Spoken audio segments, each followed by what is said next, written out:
And welcome back to the Midday Show. Excited to be back. Special Tuesday show. We have with us our correspondent, our political guru, one of our favorite guests, Jason Fitzgerald of Penn Strategies, is going to be with us today. Mark, how are you feeling today? You know, I was just thinking, he's like our only guest that keeps coming back. Maybe.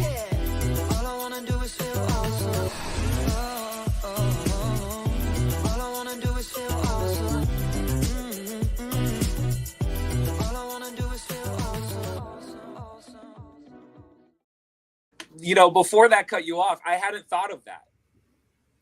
Yeah, that was my when you just said, you know, he's our favorite guest, and I was like, you know, we don't have them that keep. Now, in fairness, there's a lot of them that we haven't invited back. Like, we kind of figure once they've done it once with us, they don't really want to do it again. There's probably. I'm always happy to come on. I love it. Awesome. We appreciate it, Jason. A lot of stuff going on, obviously, as we're getting closer and closer to 2024, but also some stuff going on in the state. So excited to have you come back on, a little bit of insight to it. I know there's been some budget stuff recently. I jotted down 2 questions quickly, but rather contain you to those 2 questions. For the lames like me who haven't kept up with it, can you kind of fill people in of what has happened recently with the budget in Pennsylvania? Sure. So we are at a budget impasse, which is a little different than any of the budget impasses that I can recall in the past. The House and the Senate both passed versions of a bill, as I understand it. The Senate's version had the school vouchers in it. The House's version did not.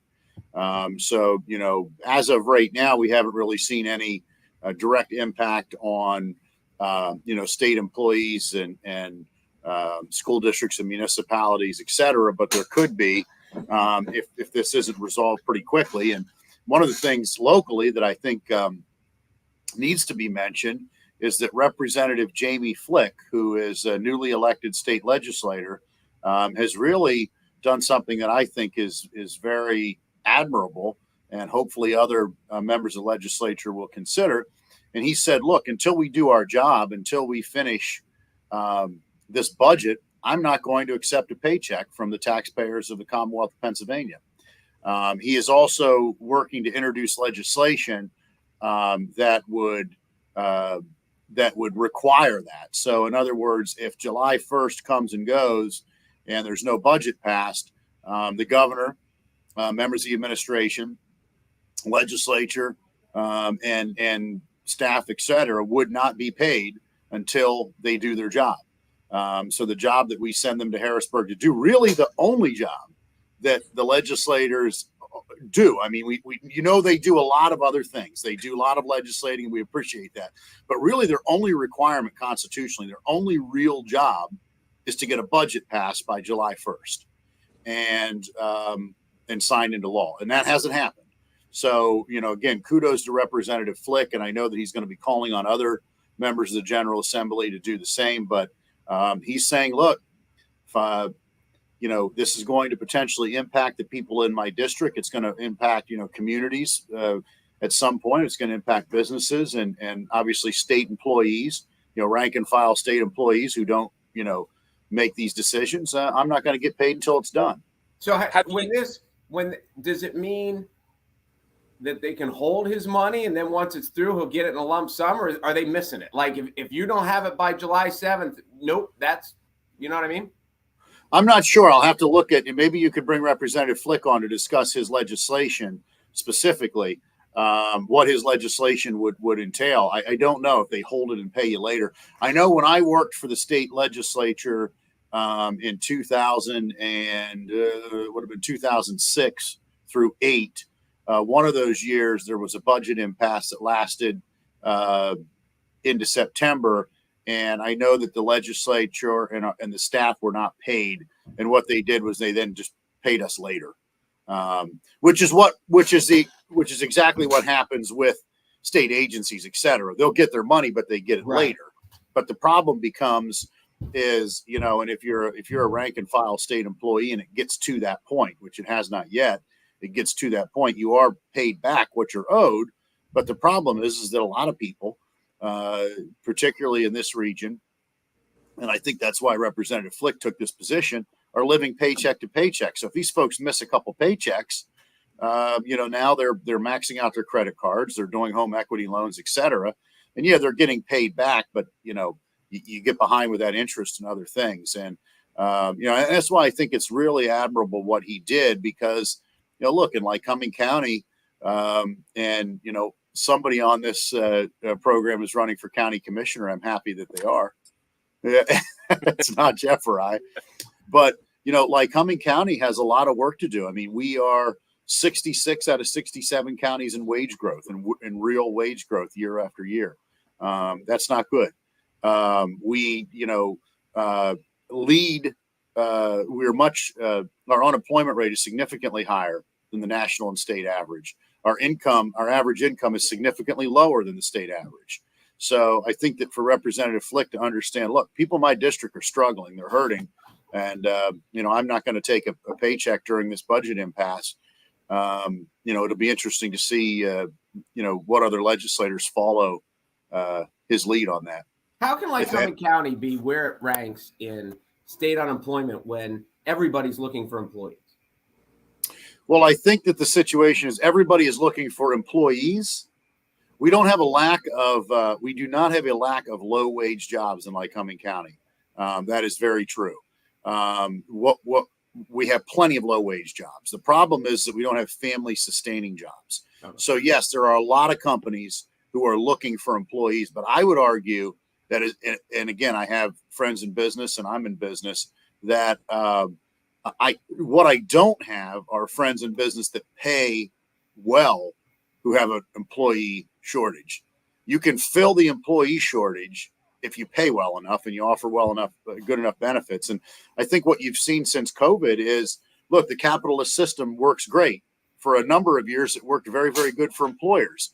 Well, now it's starting to work good for employees. Employees are saying, yeah, look, what I have is the skills and the labor. And if you want my skills and you want my labor, here's what it costs. And if you're not willing to pay it, then someone else will. And that is capitalism as it's supposed to be. And, it's interesting because some of my friends, who are big capitalists love it until it stops working for business, right? I love capitalism when it works for both. And that's what's happening right now. So, I would argue that, while we do not have a shortage of jobs, we have a lot of people in this county that are working 2 or 3 jobs. So, it's kind of like during the famed Bush recovery in his second term, when they started to count fast food jobs as manufacturing jobs and said the manufacturing sector was improving.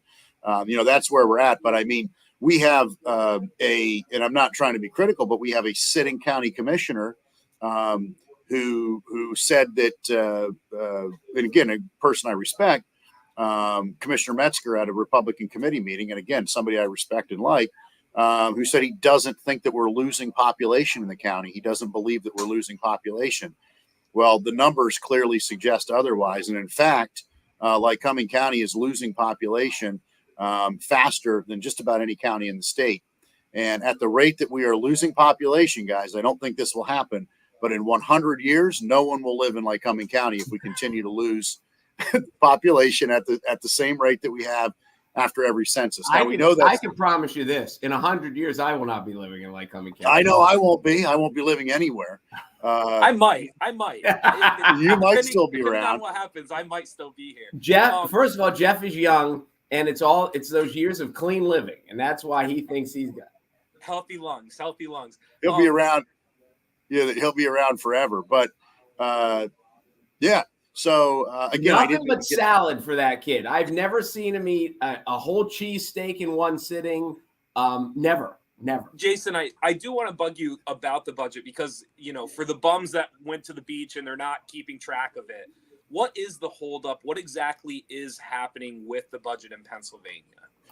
Essentially what the holdup is, excuse me for just 1 second. No problem. So you scared him away. The one guest that would actually come back and you scared him away. That's it. Sorry. No. We are. This is my lunch break and we're still working in the office. So my colleague needed to make a phone call. So I wanted to shut the door so that we could. So the holdup over the budget is essentially over the the school voucher issue. So Governor Shapiro, which is uncommon for a Democrat, is supportive of vouchers. The Senate, which is controlled by the Republicans, is supportive of the school vouchers, which would allow kids in poverty to attend, whatever, a public school or private school of their choice, I believe, public or private of their choice. So the House of Representatives, which is controlled by the Democrats, said no to that. The Senate said yes to that. That seems to be the primary holdup right now.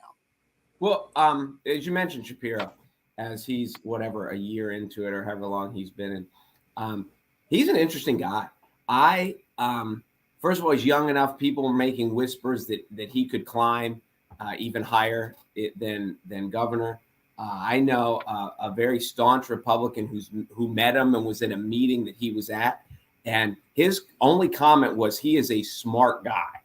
And in the tenor of America right now, it is very uncommon for people who's staunchly on one side of the aisle to say something really nice about someone on the other side of the aisle. But Shapiro, as you said, now he with an issue that's generally Republican, he is supporting it. And he's an interesting person for Pennsylvania right now, and maybe a bigger player nationally as he goes on. Well, you know what else is very rare in politics today, Mark? Intelligent people in elected office. I think that sometimes I go to the General Assembly, and I know I could get in trouble for this. I have some very good friends down there, but I don't think there are a whole lot of books being read by these folks. I mean, we used to elect the best and the brightest. I'm a big Kennedy fan, and we will be electing the best and the brightest when we elect Mark Messina in November. But that's what we should seek for. But some of these people, all they're able to do is just repeat these partisan talking points. They have there's no intellectual capacity. There's nothing between their ears, it seems like to me. All they do is just spout out this partisan stuff. And the reason is because, unlike Jamie Flick that we mentioned earlier, a lot of these guys, men and women, it's their job. It's the best job they could possibly have. We're not electing the best and the brightest anymore. We're electing people who spout off, who can memorize a couple of talking points, less government, let's stop the LGBTQ and do this and that. But they don't talk about any issues. They don't talk about any substance. They don't get anything done. I was having a great conversation with someone last week, somebody older, wiser, someone that I really trust and look up to. Unfortunately, it must be Mark. Right? It was not Mark. Older, yes.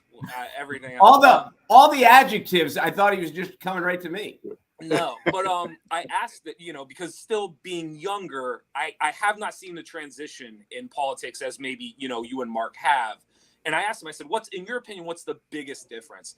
And he said the biggest difference is, he goes, the people that are winning are just louder.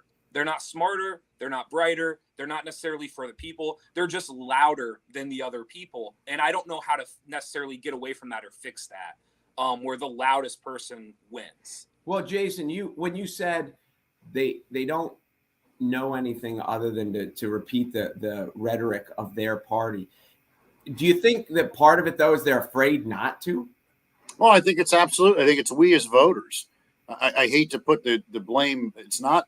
Look, we elect people who are representative of the general public. And I know this sounds bad, but we as a society don't value thought anymore. We don't value education anymore. We don't value reading. We don't value knowledge. What we value are these talking points. And either somebody's 100% right or they're 100% wrong. And the reality is both parties are essentially. So it's always interesting to me. And I'm talking about DC.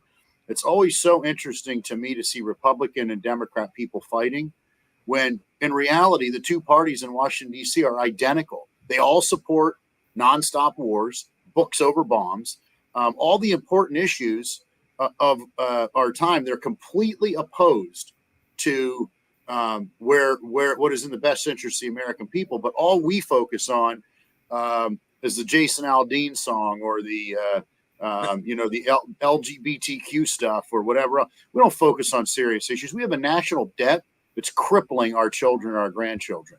We are losing jobs to China at an alarming pace. You know, there's just there are so many issues that are really, really big issues that are completely being ignored by the people in power. Well, I think. Oh, go ahead, Jeff. Go ahead. Well, I was going to transition. I was going to say that sounds like a good way to transition into kind of heading into 2024. Is there something you wanted to add on to that, Mark, before I kind of swing it over that way? Well, I was just going to say that I think one of the realities of social media, like when Jason and I were young, because you weren't born yet, but when Jason and I were young, there were only so many people that had a platform. And, you know, you think of the Walter Cronkite's and the Tom Brokaws and so the information that most people had an opinion, but their opinion was theirs and for their circle, and they had no ability to broadcast their opinion. So there was a lot more listening and a lot more of like, these people, their opinion matters. Now, because of social media, because everyone has their opinion and everyone's opinion is just as broadcastable as anyone else's, now I think people have got into a point where it's like, I need to be right. And that's where it's hard because before, when you just watched the news, you absorbed it, you learned it, you're just like, but now we're in a society where everyone has an opinion and they can tell everyone. And once you've announced it, it's hard for people to backtrack off it and say, you know, I never thought of it that way. Maybe I'm not so hard pressed on that. And that's where I think the division is coming. And it's one. And the other thing too is, as Jason just said, a lot of the topics, the Jason Aldean topic is sexy because everybody's talking about it. Everyone can relate to it. It's a song, whether we like country music or not. We know songs, we know videos. It pissed some people off. It pissed other people off for another reason. And we don't like it, but yeah. You get to these things like the county. One of the good things our county commissioners did last time was this bridge bundling deal where they figured out a way to pay for rural bridges that the townships couldn't afford. Well, that's not sexy. When the bridge falls and now you can't get anywhere or there's injuries or whatever, now it's a talking point. But we are such a fast food society, even news-wise, that we just something that's fast and sexy and entertaining. And that's one of the issues, that we find entertaining things as opposed to like newsworthy things. Yeah. No, I think you're 100% right. And the other thing is, you know, to run for public office, you've got to, if you want to win. And it's one of the reasons that I've never been interested in doing it, because I'm not going to just spout out, and nor are you, Mark, which I respect you for doing what you're doing, but I'm not going to just go and spout out party talking points. And so to me, and a lot of folks who I think would be very, very good elected officials, who don't want to go there because they need a job. They want to go there because they could do good things, just like you, Mark. They don't want to run because they're like, first off, why subject myself to the insults and everything else, only to get involved in a system where the only things that we talk about is a bunch of garbage that doesn't matter anyway. I can sit at home, and watch the TV or stare at a wall or whatever and be much more productive than going to Harrisburg or Washington, D.C. I just think that it's very frustrating to me. And I work in this field, and we've had a lot of success with our business and other things, but it's so frustrating to me that it's hard to get the attention. Here's a good example. There was a piece of legislation that was introduced, and I was on the phone this morning with Representative Salisbury from outside of Pittsburgh, who introduced bipartisan legislation that would enable each municipality, if they could not afford a grant writing firm or a grant writer, they could apply to the state for assistance. Because she did a map, and the legislation would impact, you'd be able to apply for it if you had lower income areas in your district. And she did a map. Every single Republican member of the legislature, and this is just one example, there's cases where the Democrats do the same thing, voted against this bill because it had a Democrat's name in front of it. if a Republican would have introduced it, every single Democrat would have voted against it just because it's a Democrat idea. My view is there's no Democrat ideas or Republican ideas. There's right and wrong ideas and ideas in between. What we really need is a third party, because we've got two parties right now that represent the corporate interest, and we've got plenty of people out there fighting for the well-connected and everything else. We don't have anybody out there who fights for regular people, and the people who I think would be willing to do it say to themselves, why waste my time? There's so many better things that you can do. But I admire what you're doing, Mark, and it's encouraging. And you're a good person for this. I can testify to the fact that if you say nice things about the other party, there will be some people in your party who tell you to stop. Absolutely, you can't. Yeah, that has. What I've been encouraged with is, as I've gone through, there's been a lot of people who, on both sides. If you're a moderate on both sides, you'd be shocked at the things that we agree on. A moderate right and a moderate left. Well, Jeff's a moderate right, and I'm a moderate left, and we agree on a lot of things. We don't agree on everything, but there are people that just, they're in it. You know, it's like Penn State versus Ohio State. We're the Democrats versus the Republicans, and we really love everything about us, and we really hate everything about them. And we don't step back to look and say, well, this is that their program is pretty good. That's not a bad idea. Maybe we're doing this wrong, and that's. But yes, I agree with you. It's one of the things that Jamie's done. Jamie's told me some stories about how he has gotten reprimanded by his party, and I haven't been officially reprimanded, but I've said complimentary things about Metzger. I've said complimentary things about Jamie Flick in public at Democratic things, and afterwards people are like, you probably don't want to do that. And see, that's terrible. And it does happen on both sides. And, because we can't get out ideas, but these people aren't serious. They don't take public service seriously. They don't take the future of our country seriously. It's just this clannish, little group. Here's the thing. I forgot to cut you off, but Jeff, the more I think about it, the whoever said they're just louder that's a very, very intelligent statement.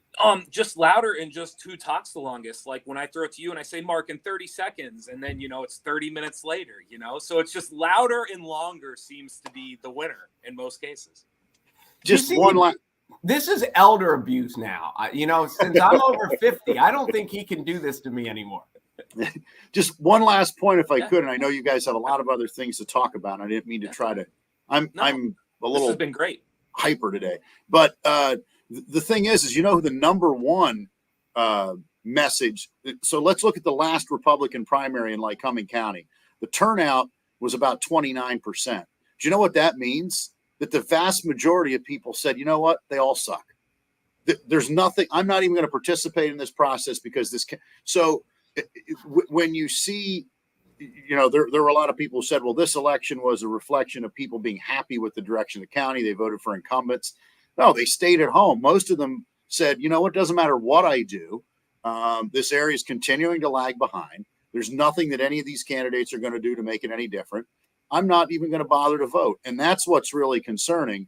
And I think you're going to see more and more of that unless we have a third party. People just saying, so the vast majority of people aren't Republican or Democrat. What they are people who have given up on the process. And you're seeing now the more highly educated somebody is used to be the higher level of education, the more voting propensity they have. Now they're some of the lowest voting propensity. And that says to me is those who are smart enough, and I hate to be negative, but those who are smart enough to know what's going on realize it doesn't really matter what I do. Well, one of the things that surprised me as I got into this and looked at the numbers in Lycoming County, I think there's like 47,000 registered Republicans, something like that. Maybe 18,000 registered Democrats. It's 2-1, whatever it is. It's more than 2-1, and there's 9,000 registered independents. So as many for every 2 registered Democrats in Lycoming County, there is a registered independent. And that's what I said. The thing that surprised me was the number was that high and that close to the Democrats, because the independents have looked and said, we don't like you. We don't like either of you so much that we are going to give up our right to vote in a primary just to say that we think you're both full of crap. So that is a concern too. And 70% of Republicans and 70% of Democrats are close to that, don't even vote in their primaries. I think that says it all, even though they can. So let's talk about who's this guy, Jeff? Who's the guy you like that you mentioned? This is how I'll frame it for you, Jason, because I know that you have to go. But before you do, and I'm curious of your opinion on some of this stuff. The way I'd frame it, I think the media hit Biden, Trump, DeSantis so hard so early that it's actually you've gotten to see the field widen, and it always widens. But this year, it's almost like really, really wider, and people are actually getting kind of heard because I think the media hit those top three so quickly and so hard. I am I don't want to say I'm obsessed with Vivek Ramaswamy, but I'm fascinated by him. I think he's intelligent. I think he's young. As a millennial, I'm excited to see somebody up there speaking for that generation. I've heard people smarter than me when they talk about balancing the books. They throw out Chris Christie, which always surprises me. I have heard people talk about crossing the aisle as a Republican for Kennedy. So I'm just curious, kind of as this field widens and as people have platforms with podcasts and things, I feel like this field has gotten a voice sooner and wider than ever before. How should somebody kind of view this? Who are the real players? What are your opinions? I know that's a lot, but I just tried to consume it all so you could help us out here before you have to go. Well, I think clearly and in the interest of full disclosure, I am a Trump guy. That surprises some people, but I'm a Trump supporter. But I mean, I think that both Kennedy and Trump, who appeal to, strangely, they're one's Republican, one's Democrat, and people wouldn't normally think of those two. They really appeal to the same kind of voter, which is the voter who is fed up and believes that you can't trust what the government tells you, and that we've spent too much money on military armaments and other things, and not enough money on rebuilding our country. But on the Republican side, I mean, clearly Trump is the front runner. The gentleman that you mentioned has a very good shot. He's on the debate stage, and he's has a lot of similar viewpoints to Donald Trump and Robert Kennedy Jr. without the perception of conspiracy theories, that kind of thing. He seems to be more, able to. Well, and he truly is a nationalist by all definitions. I mean, he really believes that the number one thing he's running on is he wants people to believe in the country again.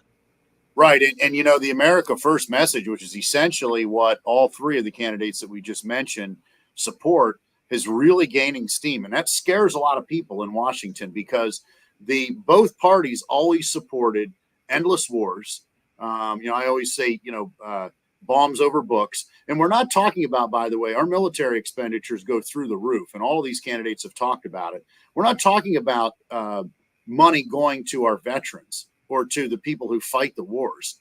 Those men and women don't get anything. They're not getting the defense budget. You know who's getting money out of the defense budget are guys, in pinstripe suits. Not me. Trust me, I'm not the one getting it. I wouldn't work for them. But and these big corporate executives who make the armaments to fight wars. And, it's controversial to say it, but it's the truth. That's where all the money's going. It's going to defense contractors. You could cut the defense budget significantly and not impact veterans services at all. And our military, the actual men and women who are forced to or sent to fight these wars are treated terribly. But the big executives who sell the armaments are doing quite well. And, it's always interesting to me that, we rich men declare wars and poor men fight them. Right. And so all three of those individuals are talking about that issue. You never had that before. The one thing that both major party nominees always agreed on was that the United States needs to be the world's policeman. We need to be, involved in all of these military and other, entanglements. And now the people are changing. So I think that the Republican nomination is likely to go to Trump, but it could go to anybody. I think the Democratic nomination is likely to go to Biden, but I think that Kennedy could really surprise him. And if Kennedy, wins early on in New Hampshire or Iowa, maybe another candidate would jump in like Gavin Newsom or somebody. or maybe Kennedy will even end up with the nomination. Who knows? I think it's anybody. I think that the American electorate is tired. I think that they are very. I think that there is a yearning in our country for somebody who is different than what we've had for the last 80 years. I have made the argument. I don't think, obviously, Obama and Ramaswamy are not a comparison necessarily in who they are or how they run, but I think there's a comparison in the sentiment of America and how they feel in looking for something different than what they just saw. And so when Obama got elected, it was just, I just don't want to look at the screen and see an old white guy. And I do think now there's a little bit of that with Vivek Ramaswamy, where like, because he's younger, because he's an immigrant, because he's a minority, like I do think there is a huge similarity in the sentiment of America that have raised his chances of getting elected. Well, when you mentioned he's in his 30s, correct? He's 37. How old is Kennedy? Oh, 60 plus. Yeah. Okay. Well, 60 plus even seems young in this political era. Right. So I do. I think there's a lot to that. I tell you, and I know I mentioned this and I'm going to repeat. The thing that is encouraged, that I have been encouraged with, and like you said, why a lot of people don't want to run for office is because of, just the negativity that's going to come towards you. And it's been so, there's so much animosity between the two parties, but the county commissioners is a bipartisan commission. And that's what the part that excited me, that it's going to be both parties working together, no matter who is elected or who is there. And I have been really encouraged. I've been nervous. There have been some people that I was like, the next time I see them, now that I'm out as a Democrat, because I've always been a Democrat, but in some circles, especially when you're in business, you don't always talk about it, because sometimes if you have a client that's very loud on the other side, you just don't talk about it. So now that I've come out, there are some people I was a little bit nervous to see for the first time, and they have been incredibly warm. And we've talked about, you talk about the people that have friends and this guy's a good friend of mine and he's a Democrat. And you talk to these people who are staunchly there's a guy who is staunch in the Democratic Party. He's like, my wife's a Republican and I used to be a Republican and I switched. And you find out people whose families, they're strongly on one side, but their parents and their grandparents were on the other side. And so like the world is so intermingled. And we have, in the last decade maybe of politics, we have been taught that it's not. You're either red or blue, and damn the other people. And it's the real everyday society is so much not like that. And it has really been encouraging to me. Now, like I said, I still have the people who tell me don't say anything nice about Republicans, but I've continued to, and it was well received, and I won the Democratic primary, so it's obviously everyone didn't hate it. And that was just all Democrats. Like I couldn't even have a Republican vote for him. Before we all go, just a little soundbite for everybody. Way too early 2024 prediction, who over who. Jason, go first. We're getting it on the record, our way too early prediction, who over who for the 2024 election. You mean in the primaries? Let's go. No, let's go like actual presidential election. Well, I think it'll be Trump on each side. Is it Trump Biden? I think it'll be Trump Biden. I think it'll be very close. I think a lot of it will depend on, if I had to pick, Trump Biden by a little bit. Okay, Mark. I will say this. I think I've said there's no way Biden's running again. Now people have said to me, maybe he'll win and resign, which it could be possible, because he's 80 right now, isn't he? Is he 80? It's 82, maybe. I'm not sure. Man, so I can't imagine being that age. Man, I want to be retired. I'd retire tomorrow if I could. I honestly think, no, you wouldn't. You'd get bored. I honestly think that the Democrats, even though Biden is the sitting president and has another term, that the Democrats would be much happier if I think there's a big portion of Democrats that are happy that this Kennedy guy showed up. And they're like, the fact that his name's Kennedy is just even better, but whatever. Like that there is another guy in play and they have an option. I think the Republicans would be happier to run Trump than the Democrats would be to run Biden. even though Biden has another term. Maybe that's just me, but that's what I think. Okay, so what is your prediction?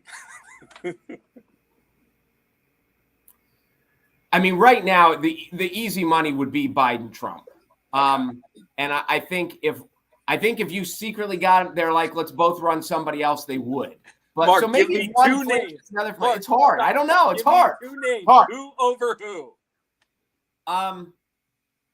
Who would win? Who over who? That was the game. It's not for money. We're not going to take you out back. I'm trying to think which one's less electable. Like, if Trump lost to Biden last time, why would he win this time? Other than the fact that Biden's approval rating isn't all that wonderful and that he's 4 years older. But Trump might be indicted. Like, I don't know. I think there's a lot going to shake down. I bet. Mark, give me two names. I think I would take the field. I think I would say one of the two isn't going to get there, whether it's Trump in legal purposes, whether it's Biden in age. I think if Trump couldn't, I think the Democrats might take Biden out and say we need somebody new. But it depends which type. You are the worst. I'm thinking out loud here. I'm thinking out loud. I'm going to show you how simple this is. I think Kennedy's going to get the nod over Biden because of everything that you just took 3 hours to say. I actually think Kennedy has a shot at this. Right now, today, I would say Kennedy over Trump. Well, here's the problem. That's my prediction right now. It was your question. You knew you were going to ask it, so you thought about it all day. Can I give you guys one update that I just got? So we asked earlier. So just from a right to know request that was put in. So in the month of July, 12 of the 203 House members did not take their paycheck. For August, there are only 2, Jamie Flick being one of them. Interesting. Very interesting. Jason. And that's from Penn Live. Appreciate it. Jason, thank you so much for coming on. We say this every time. I hope we start to do it more often. We really, really appreciate the insight. I'd love to. This is fun. This is the highlight of my day. We appreciate it. Mark, anything before you go? 10 you know seconds. How many people say that spending time with Jeff and I is the highlight of their day? One. Probably a lot. No, I mean, as we get, it's certainly going to be an interesting time. And Jeff, I think Jeff made a really good point earlier. Because there was so much Trump and there's so much, and Trump's been around for so long and Biden's been around for so long and DeSantis was like first one out of the gate. America, they get numb to it. And so they need a new story. They need somebody else to talk about. And, you see it in sports all the time. The baseball player who's best in April, May, and June, by the time you get to August, they're talking about a new MVP candidate because they've just been talking about this guy for 6 months and it gets boring. So, I think because of the early push, I think Jeff's right that it's changed this one a little bit. And now there's going to be other people talked about just because society needs somebody else to talk about. No, I agree. Thank you so much, Jason. Appreciate it. Thanks, guys. Have a great day. For all your local news, go to NorthcentralPa.com. I'm Jeff Everett. He's Mark Messina. Thank you to Jason Fitzgerald. Everyone have a great rest of their